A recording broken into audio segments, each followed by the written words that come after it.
Hasne lokoro kabang imang tuino BTP apepti hapang tubuka o hapang hama ulo tong kosong lokoro hapon juta sep samni nojagi tongkha romdi hapon bukakte sakle rezaka hapang batutujak shakham na grogo shakdung mangtung natini rang morogi rezaka haini bai tong kosong lokoro khemu kainai তিনি কংগ্রেস ভবন সংসদা কাইসা কক্থমের কুথুমঙ্গ অবহাই খান নাংমানে cock শাখা প্রদেশ কংগ্রেসনি ইয়াসুকাসকো পিয়ুষ কান্তি বিশ্বাস বসাকা হাপনে বখাকতে হাপনে শাখাম নগ রং শাকদুং মাংদুক নাইমুংনি বাগে রাং মরগে রিমানে ককচামনো প্রদেশ Congress বেলেনে সেজাও হাইনি by ফাইনাই তাংসাল ফুংনি দামব্রিনি Simi হাপনে অবতি ককচামনো রসনানে বাগে প্রদেশ কংগ্রেসনি বখাকতে প্রদেশ কংগ্রেস ভবন বসকানি সিমি জবা খাইনা অংখরনাই প্রদেশ কংগ্রেস এই সরকার ক্ষমতা আসার পর থেকে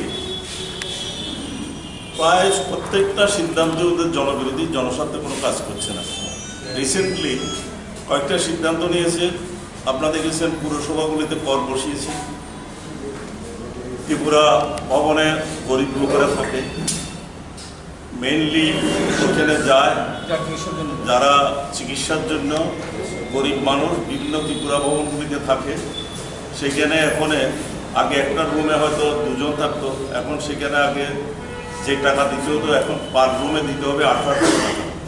এটা ত্রিপুরা রাজ্যের কোনো মানুষের পক্ষে সম্ভব কিনা এটা আপনারা বিচার করবেন। আপনাদের কাছে আমরা আবেদন, আপনাদের মধ্য দিয়ে এই বার্তাগুলি যাতে মানুষের কাছে যায়। মানুষ বুঝতে পারছে না কী হচ্ছে। তারপরে হসপিটাল নিয়ে যে সিদ্ধান্ত নিয়েছে, ভারতবর্ষের ইভেন প্রাইভেট হসপিটালও আপনারা পাবেন না এই রেটে কোথাও চিকিৎসা টাকা দেওয়া।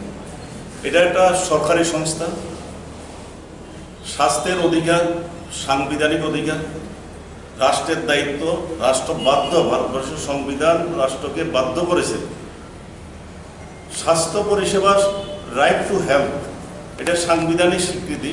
প্রতিটা নাগরিকের তার অধিকার, স্বাস্থ্যের অধিকার, তার ট্রিটমেন্ট, সে যাতে সুস্থ থাকে সেটা দেখতে হবে, দেখভাল করতে হবে, সম্পূর্ণ দায়িত্ব স্টেটের। সেখানে আজকে দেখা যায় এই সরকার একটা ব্যবসায়িক প্রতিষ্ঠানে পরিণত করার চেষ্টা করছে, পরিণত করেই বলেছে।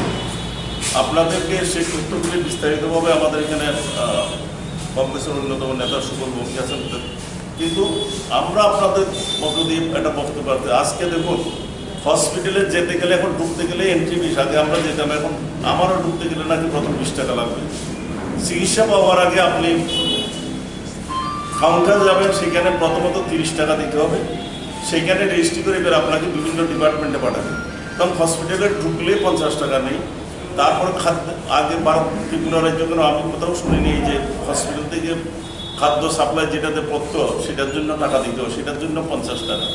আর বিভিন্ন ট্রিটমেন্ট, বিভিন্ন পরীক্ষা নিরীক্ষা, সেইগুলি 500 টাকার থেকে কোনোটা দেখেছি আমি 13,000 টাকা পর্যন্ত আছে।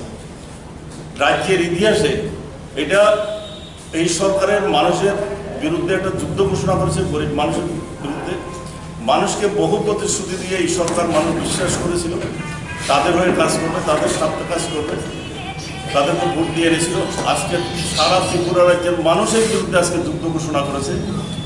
কালকের এই দিনে যে সিদ্ধান্তটা হসপিটালের ট্রিটমেন্টের ব্যাপারে যে সরকার সিদ্ধান্ত নিয়েছে, এটা পুরো মানুষের আবহাওয়ার মানুষের বিরুদ্ধে একটা সংগ্রাম, একটা যুদ্ধ ঘোষণা করেছে সরকার বাণিজ্যিকরণ করতে গিয়ে আজকে আগে বলেছিল আমাদেরকে ভোট দিন। বামফ্রন্ট সরকার বারবার বলে কেন্দ্র টাকা দেয় না। কেন্দ্রের সরকার এবং রাজ্য সরকার একটা দলের, যদিও এখানে টাকার কোনো অভাব হবে না। আজকে দেখা যাচ্ছে বামফ্রন্টকে 25 বছরের অপসারণের কারণে মানুষ হটিয়েছিল, আশা করেছিল মানুষ সুশাসন পাবে, মানুষের অধিকার প্রতিষ্ঠিত হবে। আজকে দেখা যায় এই সরকার এসে বাম শাসনে মানুষটা যা জর্জরিত অত্যাচারিত হয়েছিল তার কয়েকগুণ বাড়িয়ে দিয়েছে। মানুষ ত্রিপুরার বাইরে গেলে স্বাস্থ্য পরিষেবার জন্য কোনো হসপিটাল ত্রিপুরা ভবনে থাকতে পারবে না। ত্রিপুরা রাজ্যে তো কোনো হসপিটালে আপনার গ্রামে গঞ্জে যেখানে যাবেন আজকে ঢুকতে গেলে 50 টাকা লাগবে, 30+20। তারপর অন্যান্য ট্রিটমেন্ট, এটা শুধু আগরতলা না, সাবরুমের প্রত্যন্ত অঞ্চল, গন্ডাছড়ার প্রত্যন্ত অঞ্চলে যে হসপিটাল আছে সব হসপিটালের এই রেটটা ধার্য করেছে।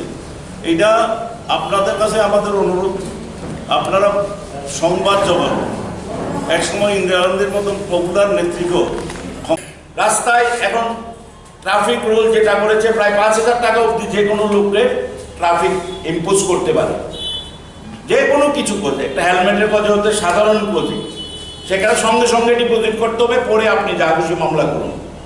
তারপরে রোড সেস, রাস্তাঘাটের কি অবস্থা, সারা রাজ্যের সমস্ত রাস্তাঘাট ভেঙে পড়েছে, অথচ রোড সেস দিতে হবে আমাদের। জলকর বসানো হয়েছে, সমস্ত কিছু, শুধু নিচ্ছ। 18 মাসে আমাদের কি দিয়েছো যে কারণে আমরা তোমাকে দিতে পারবো?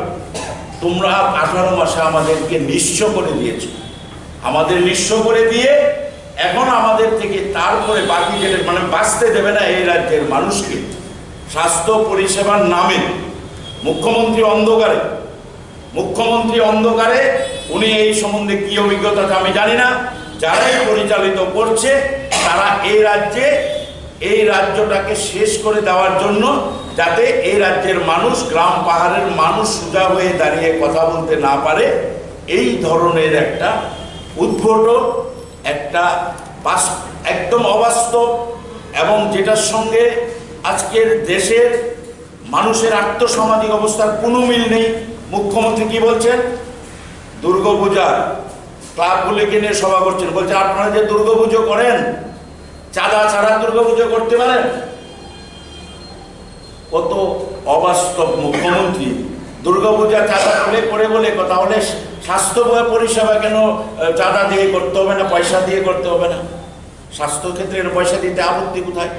মুখ্যমন্ত্রী বললেন যে চেন্নাই গিয়ে, বেলুড়ে গিয়ে এত টাকা খরচ করতে পারলে এখানে দিতে পারবে না কেন?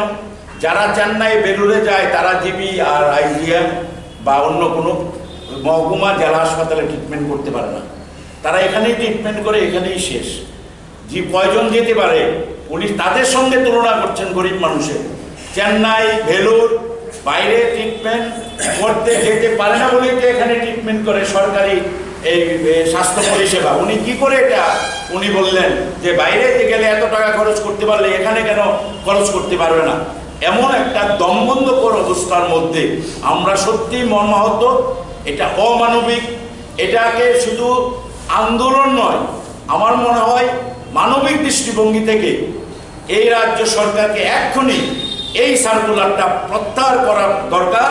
এটা আর একদিনের জন্য, কারণ প্রতিদিন কতটা পেশেন্ট যায়, এই সার্কুলারটা অবিলম্বে প্রত্যাহার করা দরকার। কোনোভাবে এটাকে মেনে নেওয়া যায় না। এটা কংগ্রেসের আন্দোলন নয়, যেটা আমার বরিষ্ঠ নেতৃত্ব বলেছেন, এটা সমাজের সব অংশের মানুষের আন্দোলন। এটা নিয়ে আগামীকাল থেকে আমরা সারা রাজ্যে বৃহত্তর আন্দোলনের দিকে যাচ্ছি। আগামীকাল বিকেল 4টে সারা রাজ্যের সমস্ত জেলায় আমরা সংগঠিতভাবে এর প্রতিবাদ মিছিল করব। আগরতলায় পোস্ট অফিস সমিতি থেকে সদর জেলার 4টে বিকালে মিছিল শুরু হবে। আপনাদেরও বলছি, সংবাদপত্র জগৎ, সাধারণ প্রশাসন, সাধারণ মানুষ, কর্মচারী, শ্রমিক, কৃষক, রিক্সাওয়ালা, ঠেলাওয়ালা, ফেরিওয়ালা, অটোওয়ালা, টমটমওয়ালা, সবজিওয়ালা, দোকানদার, ব্যবসায়ী সবাই এফেক্টেড। সুতরাং সবাই মিলে এই আন্দোলনকে জনগণের আন্দোলনে পরিণত করে এই সার্কুলার, এই নির্দেশ, এটাকে প্রত্যাহার আমরা করাবই।